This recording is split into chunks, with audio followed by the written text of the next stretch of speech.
Hallo, ich bin der Zirchfuchs und ich helfe dir dabei, die steirische Harmonika über das Internet sauber und richtig zu lernen. In diesem Video zeige ich dir den häufigsten Fehler beim Harmonikaspielen.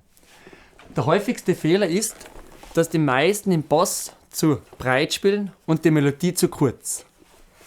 Die Stücke klingen dann einfach unrhythmisch, ein bisschen schlampig, abgehackt, einfach nicht schön.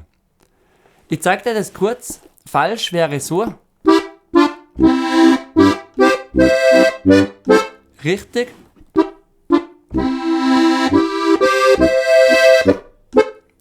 Falsch. Jetzt mal so. Richtig.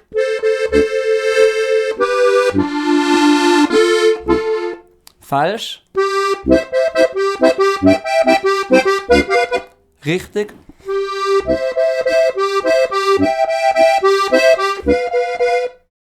Wenn du gerne wissen möchtest, woran das liegt und was du machen musst, damit deine Stücke besser, schöner und mit mehr Gefühl klingen, ich habe da ganz spezielle Übungen, dann klick einfach hier.